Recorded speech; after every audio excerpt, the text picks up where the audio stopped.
బేసిక్‌గా పల్లెటూరులో కోడికూతతో మొదలవుతుంది రోజు అందరికీ. కానీ అనంతపూర్ పట్టణ ప్రజలు ఏ అదృష్టం చేసుకున్నారో తెలీదు గానీ, నెమలి కూతతో మొదలవుతుంది.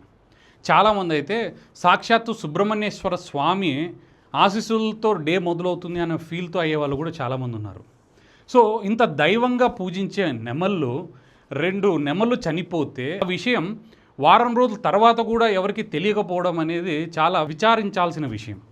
ఎందుకంటే అనంతపూర్ 5వ రోడ్లో ఒక నెమలి చనిపోయింది 3వ తారీఖుకి. సో, ఒక నెమలి కాదు 2 నెమళ్ళు విద్యుత్ షాక్‌తో అంటే ఎలక్ట్రికల్ షాక్ తగిలి హై టెన్షన్ వైర్లకు తగిలి ఇమ్మీడియట్‌గా కింద పడిపోయి వాళ్ళు రక్షించడానికి ట్రై చేశారు కానీ వితిన్ ఫ్రాక్చర్ ఆఫ్ సెకండ్స్‌లో అవి చనిపోవడం జరిగింది. సో, ఇమ్మీడియట్‌గా బేసిక్‌గా అక్కడున్న స్థానికులు ఏం చేస్తారు, ఫారెస్ట్ డిపార్ట్మెంట్ వాళ్ళది వాళ్ళ నెంబర్స్ అందరివి ఉండవు కాబట్టి వాళ్ళకు గుర్తొచ్చిందల్లా 100 100కి డయల్ చేసి సార్ ఇలాగ ఇన్సిడెంట్ జరిగిందని చెప్పేసి వాళ్ళు రిపోర్ట్ చేశారు. సో, దీని ప్రాసెస్ ఏంటి నెక్స్ట్, వాళ్ళు కన్సర్న్ డిపార్ట్మెంట్స్కి ఫార్వర్డ్ చేయాలి. సో, ఇది న్యాచురల్గా నిజంగానే హై టెన్షన్ వైర్లు తగిలి చనిపోయాయా, లేకపోతే ఎవరన్నా కావాల్సి చంపారా, ఇంకేదన్నా కోణంలో ఇది విచారించి దానికి తగ్గ చర్యలు తీసుకోవాల్సి ఉంటుంది. కానీ అక్కడ జరిగిన సంఘటన చాలా విచిత్రంగా ఉంది. కంట్రోల్ రూమ్ ఫోన్ చేసినా కంట్రోల్ రూమ్ నుంచి ఫారెస్ట్ డిపార్ట్మెంట్కి ఇన్ఫర్మేషన్ రాలేదు. బేసిక్గా ఫారెస్ట్ డిపార్ట్మెంట్ వచ్చి ఒకవేళ ప్రాణాలతో ఉంటే దాన్ని రక్షించడానికి ఒక వెటర్నరీ డాక్టరు వాళ్ళ దగ్గర తీసుకెళ్ళి దాన్ని రక్షించే ప్రయత్నం చేస్తారు.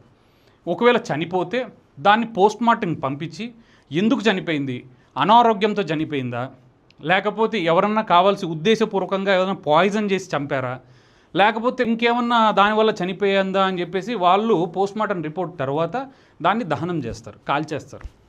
ఇది ప్రాసెస్. కానీ ఇక్కడ జరిగిన సంఘటన చాలా బాధాకరమైన విషయం.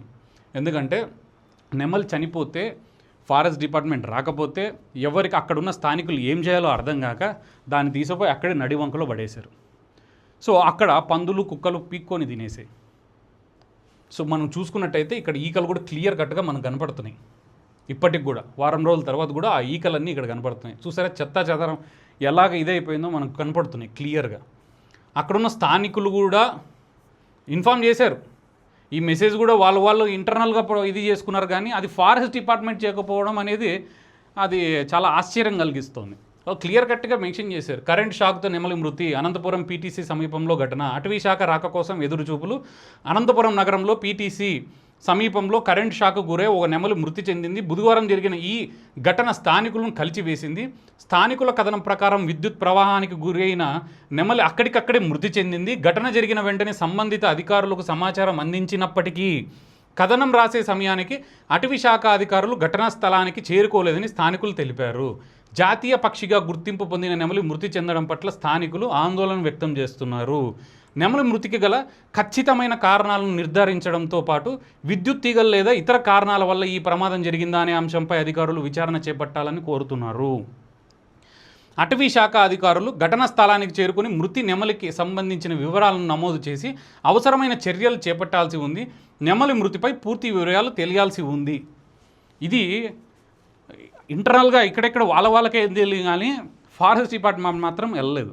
సో, మేము ఈరోజు మార్నింగ్ అదే క్వశ్చన్ చేసాం ఫారెస్ట్ డిపార్ట్మెంట్కి.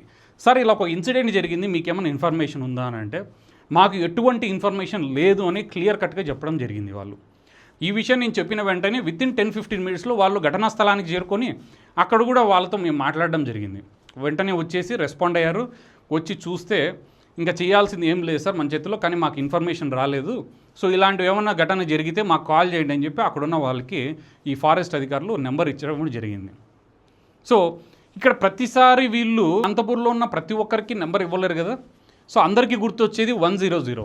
అసలు కంట్రోల్ రూమ్ నుంచి ఈ కన్సర్న్ డిపార్ట్మెంట్స్కి ఎందుకు ఫోన్ కాల్ రాలేదు, ఎందుకు ఇన్ఫర్మేషన్ పాస్ అవ్వలేదు, ఎక్కడ వైఫల్యం అయింది ఈ సిస్టంలో, ఎక్కడ లోపాలు ఉన్నాయి అనే దాని గురించి ఎస్పీ గారు కూడా ఒక సమగ్ర విచారణ జరిపించి దానికి తగ్గ చర్యలు తీసుకుంటే బాగుంటుందని పలువురు భావిస్తున్నారు. మనం దైవంగా పూజించే నెమలిని ఇలాంటి పరిస్థితుల్లో చూడడం చాలా బాధాకరమైన విషయం.